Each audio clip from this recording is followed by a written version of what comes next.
እዚ ኣፎት ሚድያ እዩ ጥዕና ሃበልና ኣብ ዝተፈላለዩ ቦታን ኩነታትን ኮይንኩም ትሕዝቶና ተከታተሉ ክቡራንን ላይክ ሼር ሰብስክራይብ ምግባር ስለተከታተሉና ምስጋና ንዕዙዝዩ ናብ እዋናዊ ሓበሬታት ሰዓት ክንሰጋግረኩም ኣብ ትግራይ ላዕለዋይ ሓላፊ ከም ዝተባረረ ተገሊጾም ብኻሊ ወገን ፕሬዝዳንት ጀነራል ታደሰ ወረደ ስጋት መፈንቅለ መንግስቲ ከም ዘሎ ሓቢሩሎም ሕወሓት ንምዕራብ ትግራይ ዝጠመተ ወፍሪ ከም ዘካይድ እንትገልጽ ብኻሊ ወገን ናብ ልዕሊ መሪሕነት ሕወሓት ተቃውሞ ተበጊስሎም ኤርትራውያን ግዳይ መጥቃዕቲ ኮይና ብጽሑልና ዝብል ድምጺ ምስዳደም እውን ይሕበር ኣሎ ኣፎት ሚድያ ብሰዓት እዚ ናይ ዞምን ካልኦት ኣገደስቲ ዝበሎም ሓበሬታትን ናባኹም ከብጽሕዩ ሰናጽንሖም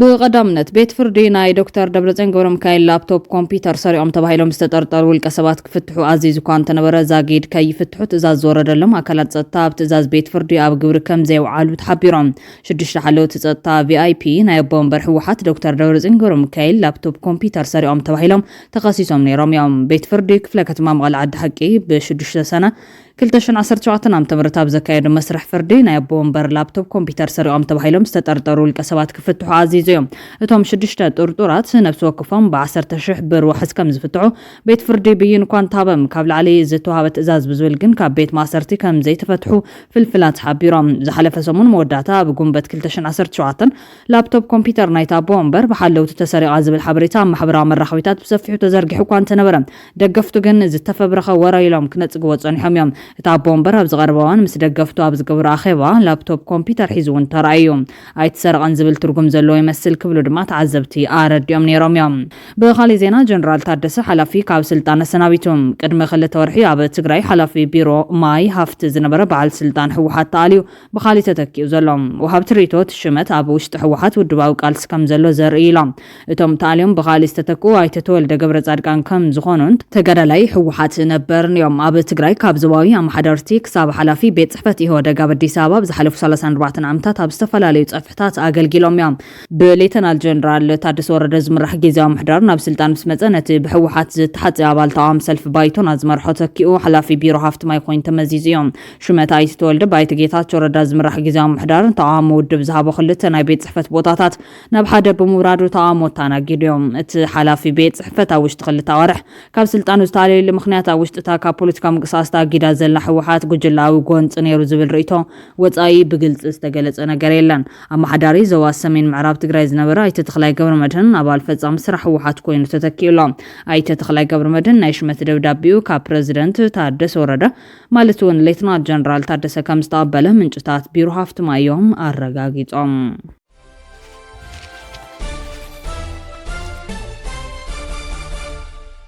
اب غوني حيلتا صدتا خوينا لالاونت كنرغاغصينا كبل علوي مرحنت حوحات فليطوم حلافيت بيت صحفت حوحات ويزرفت لورق قبرز غابهر بلصغنا بزوان شعبيه يوصا زبل زلو ايرتران مورال سلاز حسب يكتب المزرابا خبي تقامو قطمو مقناي زفلت كوينوم بفلاي دما دكتور دبرصينن ويزرفت لورق قبرز غابهرن تمزابل تقدمنا مربتهم مملاسوم هلاو ودبي زغدسوم مبالم كالي تقامو زلعل غداي كوين غنيوم بانصارو لومينا مربتنا ملسنا زبل دمص تمزابلتن ملا حزب تግራይን دمص سلام دمت خوينات يكونن كبل ابال ما خلاي كوميتي ودب حوحاتن كنتيوا كتما اكسومن نايتتكو هايلو استزارب خوينم ازي زربا نتي قدميا هلا ودبنا زبل زربا لعلو تحالفتو مالتون دكتور دبرصينن ويزرفت لورق منجورينون زصارر كوينلام ايتتكو هايلو نزبله حزب كتما اكسوم وردا لعلي ماچو تمزابلت كلاستر اكسومن سراوي تግራይን مبل 37 عامت معلت زخرسوات اب كتما اكسوم اب ذكروا الوانيو تكو اب زحلف ملخت تاريخ حزب تግራይ تاريخ قالسن تعواتاينتني مسبلم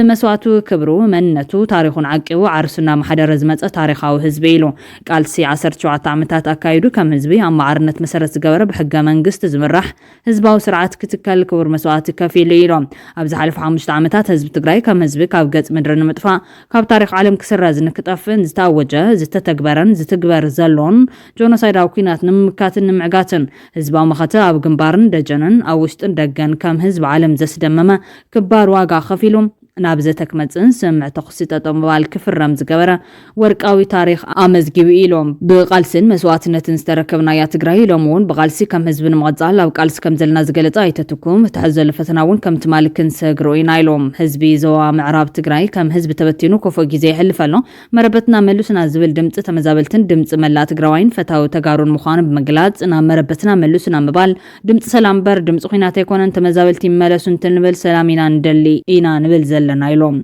زوم عماماتنا هالونا بعن كليل كنبر بوبيلنا كنورس أجندات صلاتن استشكمو حايلتات دما عقمنا وديبنا كنقالسوم يقبايلوم أبز حزوان حوحات حقاو سونتو كابورد مرزا إثيوبيا كمز تسرز زفلت كوينو ركبوا من ممحاشن حقاو قديتاتات كلتيوم كواتون بوليتيكاو دردر بقولتف كجمر حوحات بمقلتن ناب محبرسو عالم زلاخو مرقزتاتن تصويعيوم بوغان فيدرال مسراز حوحات سعيبو بزعبو قلت مرقز زي فلت خوينو حوحات جن مسان زار إثيوبيا استسلفو زبلهم حايلتات بمتحواريو بسبب سلطاناتو زخصو ظلام 4 سنة قلت شن 10 عام تمرت مستمزابلت وجنات زت رخبت ويزرفت لورق جبرز قابهيرو منقص فيدرال حوحاتنا مسراز مسلي ولن زبلا خوينن نحنا ون بسرعات نمرح انت خوينا منقص فيدرال ون بسرعات يمرح بمال تنكر زبلا ملسي بايام مرحت حوحات من الشعبيه نمتواز قبرو زلو بروباغندا زي تحسب حدقا كم تصلهم كم زغل كقلت صنيحيوم حلافيت بيت صحفت حوحات ويزرفت لورق جبرز قابهير بلصقنا بزوان شعبيه يوصا زبل زلو ايرترا مورار سلاز حسب يكتبل ابز حلف سمون مزرابه كبير تعاوم وقدموا ايوم زرباو يزرفت لورق بتحسو جيجاي ولون زبلون عفتي سراويت شعبيه زورر ومريت تግራይ بمسارة الجرس مسارة تتحيزيلو ابي وعلو ابد باباي تزاريبو يوم لوم تقلبيتو دما سراويت ኤርትራ ካብ ዝሓዞም ቦታታት ትግራይ ይውጻኢሉ ይዛረበሎ ንምንታይ ሎምን ዝሓስቦ ዘሎ ታድራ ወፍሪ ናይ ሕግን ዲፕሎማስን ምንጻፍ ከንጽፍ ስለዝደለ ኣየናይ መሬት እዩ ሻዕብያ ኢልቃ ትብል ዘለኹም ተባሂሎም ሰበስልጣን ኢትዮጵያ ኳስ እዚ ነቲን መሬት ክብሉ ኣይደልዮን ኣይ ጉዳዮምን እቲ ፕሮፓጋንዳ ዝተደለ ንኹይናት ስለዝኾነ ስለዚ ብትሕዝቶ ዘረባ ወይዘሮ ፈትለ ጸገም የብሉን ክብሉ እዮም ዝገልጾም እንተኾነ ግናት ጸገሙ እዚ ዝበሃለሉ ዘሎ ምኽንያት እዩ እንደ ሕወሓት ምስ ሻዕብያ ጽምዶ ስለዝፈጠሩ ንሻዕብያ ንምክልኻል ዓሊሞም እዮም ፕሮፓጋንዳ መንግስት ኢትዮጵያ በፕሮፓጋንዳ ከመክቱ ሕርጊድ ዝብሉ ዘለው ዝብል ተቃውሞ ብምዕራብ አሻቃልዮም ከይቆጣዕ ወይ ጎይቶም ንምሕጓስ እምበር ኣብ ሓቂ ናይ ምግላጽን ናይ ምዝራብን ዕዳጋ የለውን ከም ተራ ፌስቡከር ወይ ተንታን ፖለቲካ መሬትካ ተወሪሩና ሃለውን ክንድገለ ፖለቲካዊ ስልጣን ሒዝካ ከምዚ ዓይነት ግብረ መልሲ መሃብ ዘጨንቐካ ብሄራዊ ረብሓኻ ዘይኮነስ ሽም ጎይታኻ ከይበላሾ ምዃኑ እዩ ዘርእዮም ክብሉ ገሊጾም ኣሲዕቦም ድማ ህዝቢ ምዕራብ ትግራይ ክመዛበል ካብ ዝገብሩ ሓይልታት ሓደ ሻዕብያ ኮይኑና ሃሎ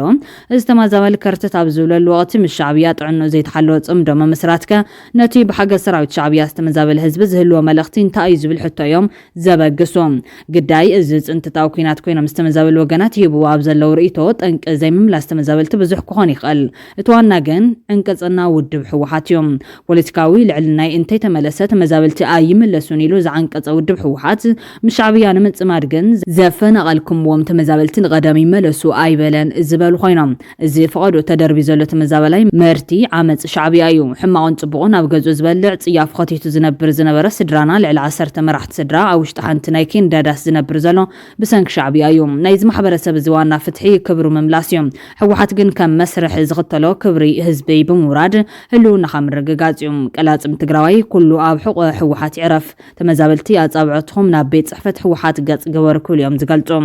መራሕቲ ሕወሓት ኣብ ፕሪቶሪያ ዝተረኸበ ጸጋ ምምላስ ተመዛበልቲ ኣብ ሕሉፍ 2 ዓመታት ምሕንሻሾም ሲዒቦም حزون بركت زبالة تمازابالاي ኣብ سقاين مكران يركب حزون بزين بتين استفناجل مرحت حوحات والقاون جلاون اجنداتاتهم وديوم كساب زملسوم تزبي بهوت صنحه ما يكون انزبل تعزبتي عقم تدارዳራይነት مرحتي حوحات بحسم تغوديو اجندا تمازابلتي اجندا ملا حزب زيكونس اجنداتي ابتين دا زلو وገን ጥራሕ كساب ዝመስል ካብ ዛዕባ ጠረጴዛ ዓለም ናብ ተራ ጫውጫው ክወርድ ተራይሎም حزون مرحنتتي بفقادن ولنتان حوحات استسيما جزاو محدار ዕለታዊ ውዕሉ ኣብዚ ኣውራ ጉዳይ ዘተኮረ ኣይኮነን ክብሉ ይዋሶም ኣብ ግዜ ኸይዲ ካብ ተባራይ ዛዕባ ናብ ተራ ኩነትና ወረደ ዝኸይድ ዘሎ ጉዳይ ተመዛበልቲ እዚ ምዝባል ዝሓዊሱ ኣብ ትግራይ ጽንታ ዝፈጸሙ ኣካላት ትሕጃ ገይሮም ክጥቀሙሉ ይረአሎ ሕዝውን ቀልቢ ልሂቅ ትግራይ ኣብ ኣስመራን ኣብ ሸዋን ነኺሱ ንጸገም ትግራዋይ መፍትሒ ዝእልሽ ዘሎ ኣይኮነን ምምላስ ተመዛበልትን ምውሓስ ግዛታዊ ሓድነትን ቀዳምነት ክወሃቦ ዝግባእ ብሄራዊ ኣጀንዳ እዩ ድማ ኢሎም ኣለዉ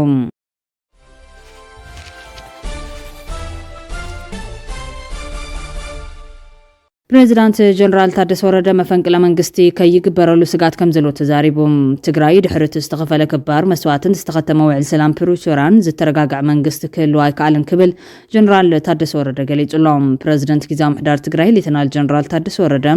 ሎሚ 11 ሰነ 2017 ዓ.ም ኣብ ከተማ ኣክሱም ኣብ ዝተኻየደ መበል 37 ዓመት በዓል ዝኽሪ ሰማዕታት ትግራይ ምኽንያት ብምግባር ኣብ ዘመሓላለፎ መልእኽቲ ሰማዕታትና ዓመት እናቆፀርና ዘይኮነ ኣብ ነፍሲ ወከፍ መዓልትን ዕለትን ክዝከሩ ይግባ ክብል ገሊጾም። ፕሬዚዳንት ታደሰ ወሲኹ ከም ዝገለጾ ጀጋኑ ሰማዕታት ትግራይ ምንትላወናን ድሕነትናን ክቡር መስዋዕቲ ዝኸፈሉ ስለ ዝኾነ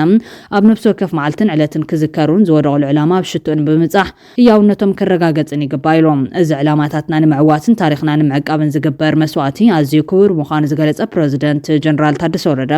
ትግራይ ድሕሪ ዝተኸፈለ ከቢድ መስዋዕትን ኣብ ፕሪቶሪያ ዝተኸተመ ውዕሊ ሰላምን እውን እንተኾነ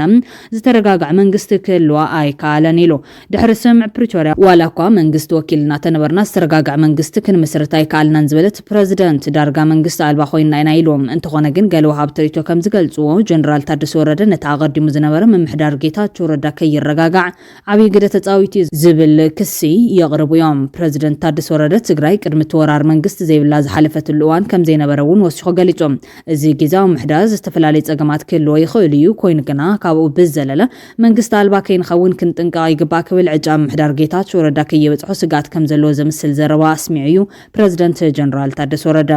ዝግበር ቃልሲ መንግስቲ ሒዝካ ምዃኑ ዝሓበረት ፕሬዚዳንት ኩሉ እናሰኣንካን እናደርብኻን ክኾን የብሉን ኢሎም። ልኡኻትና ንምፍፃም መንግስቲ ግድን ኣድላይ እዩ ዝበለ ፕሬዚዳንት ታደሰ ካብ ላዕሊ ክሳብ ታሕቲ ተዋሪድካ ምስራሕ ዘጥፈእ ዝሕተተሉ ከምኡ ድማ ዝበለፀ ዝሰርሐ ድማ ዝሙገሰሉ መስርሕ ምዝርጋሕ ከም ዘድሊ ገሊፆም። ሕገ መንግስታዊ ወሰን ትግራይ ንምርግጋፅን ተመዛበልቲ ወገናትና ናብ መረበቶም ንምምላስን ብሰላማውን ስምዕ ፕሪቶሪያ መሰረትን ክኸውን ከም ዝግባእ ዝገልጽ እቲ ፕሬዚዳንት ትግራይ ናብ ንቡር ቁመና ንምምላስ ኣብ ዝግበር ሰላማውን ፖለቲካውን ቃልሲ ኩሉ ክትሓባበር ፃውዒቱ ኣቕሪቦም። እንተኾነ ግን ድሕሪ ምፍራም ስምዕ ፕሪቶሪያ ዝሓለፉ ልዕሊ 2 ዓመታት ተመዛበልቲ ምዕራብ ትግራይን ካልኦት ዝተወረሩ ግዛኣታት ትግራይን ናብ ቀረባ ክትምለሱ ኢኹም ካብ ዝብል ቃል ምእታው ወፃኢ ዝተፈጸመ ተግባራዊ ዕማም ዘይምህላው ይፍለጥ እዩ።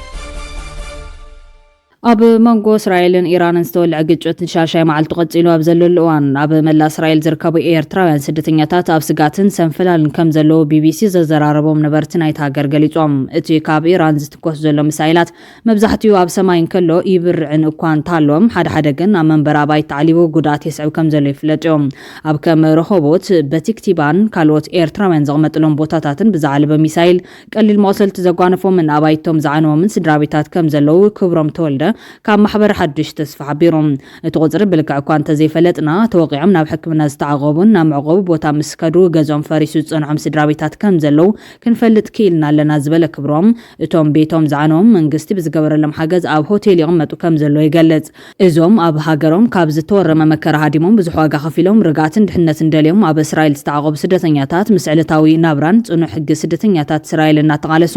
ኣብቲ ተኣፋፊ ዞባ ማእኸላይ ምብራቕ ሓደ ድሕሪ ሓደ ብዝስዕ ፍጻመታት ኣብ ዘይዕርፍ ቃልሲ ይርከቡ። ነቶም ኤርትራውያን ድምፂ ተኽሲ ከም መሰነይታ ሙዚቃ ኮይኑ ኣብ መዓልታዊ ንጥፈታቶም የቃልሐሎም። ሕዚ እናተዛረብኩ ከለኹ ናይቲ ዝመክን ዘሎ ሚሳይላት ድምፂ ይሰምዕ ኣለኹ። ናይ ተጠንቀቕ ምልክታ ስለ ዘይመፀ ግን ክንቅፅል ንኽእል ኢና።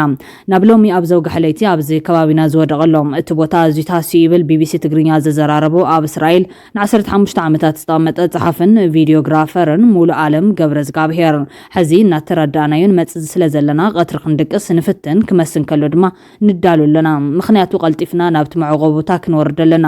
እንተኾነ ኣብ ቀትሪ እውን ክትኮስ ስለ ዝጀመረ ንኩሉ ህይወትና ዘራሪግዎ ኣሎ ይብል ተቐማጢት ቴል ኣቢብ ፍሮይን ተሸመ ብወገና ኣብዘን 5 መዓልታት ብግቡእ ስለ ዘይደቀስና ኣዝዩ ድኻም ኣለና ትብል እሞ ከም ኣደ ተወሳኺ ሓላፍነት ከም ዘለዋ ተበርህ። በቃ ድቃስ የለን ኣብቲ ዝግ ዝበለሉ ድማ ዝጎድለካ ክትምልእ ቆልዑ እውን ተጨናኒቖም ስለ ዘለው ክትድቅስ ኣይትኽእልን ኢኻ ትብል። እቲ ን10 ዓመታት ዝፀንሐ ምትፍናን እስራኤልን ኢራንን እስራኤል ብ13 ሰነ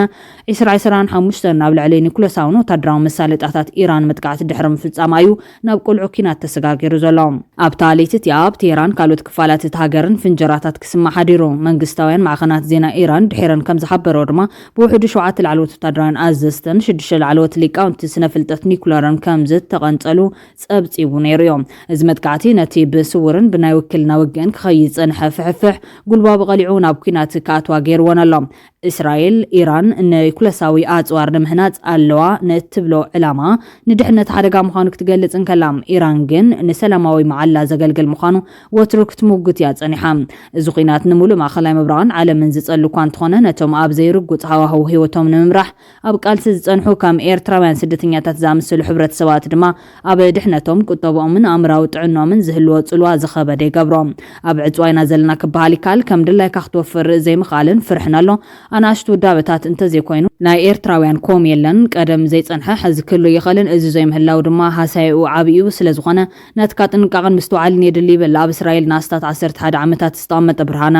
እቶም ዜጋታት መንግስቲ ክግበረሎም ዝኽእል ሓለፋ ክህሉ እዮም መሰል ዘይብሉ ስደተኛ ኮይንካ ሰሙን እንተዘይሰሪሕኻ ግን ከቢድ እዮም እዚ ጉዳይ ኣብ ሓፂር ግዜ መዕለብ እንተዘይረኺቡ ንምጻሩ ዝኸብድ ክኸውን ይብል እስራኤልን ሃማስን ብ7 ጥቅምቲ 2023 ናብ ሙሉእ ኩናት ድሕሪ ምእታዎም ወጻኢታት መነባብሮ እስራኤላውያን ክውስኽ ተራእዩ መንግስቲ ኣብ ምክልኻል ዝገብሮ ዝያዳ ወጻኢታት ኣብ ቁጠባት ወሳኺ ጸቕጥን ምውሳኽ ዋጋታት ነሲዒቡ ዓመታዊ ጸብጻብ እስራኤል ከም ዘመላኽቶ እቲ ኩናት ንቁጠባት ሃገር ብብዙሕ መዳያት ሃሲዎ ይጸኒሖም ጃምላዊ ሃገራዊ እቶት ጎዲሉ ሰባት ናይ ምግዛእ ዓቕሞም ትሒቱ ትካላት ንግዲ ዝገብርኦ ወፍሪ ጎዲሉን ሰደድ ድማ ቀኒሶም እቶም ካብቲ ሃገር ወፂኦም ክምለሱ ዘይኽእሉ ስድራ ቤቶም ከይረኣዩ 10 ዓመታት ዝገበሩ ካብ ብዙሕ ማሕበራዊ ጉዳያት ከይተረፈ ዝተደረቱ ኤርትራውያን ነበርቲ እስራኤል ካብ ቫይረስ ኮቪድ-19 ትሒዙ ሕድሕዳዊ ግጭት ኩናት እስራኤል ሃማስ ሲዒቡ ድማ ንብዙሕ መዳያት ህይወቶም ብከቢድ ከም ዝጸለዎ እዩ ዝግለጽ ዘሎ እዚ ምስ ኢራን ተወሊዑ ዘሎ ግጭት ድማ ነቲ ድሮታት ዝጸንሐ መነባብሮኦም ዝያዳ ከም ዘብእሶ ይግመተሎም كبراتن كبرانن ቤተሰብ ኣፎት ሚዲያ ነሳዓት ዜና ብኹም ከነብሎም ዝሓዝናዮም ሓጸርቲ እዋናዊ ዛዕባታት ኣሪብና ከም ቤትና ኣለና ንሰናይ ምክታልኩም ኣዚና ንምስኪን ክብረት ያበልና ብዝቕጽል ብኻልኦት ሓበሬታታት ክንራኸብ ኢና ስካብ ሽዑ ላይክ ሼር ሰብስክራይብ ምግባር ቤተሰብ ኣፎት ሚዲያ ኹኑ ሰናይ ግዜ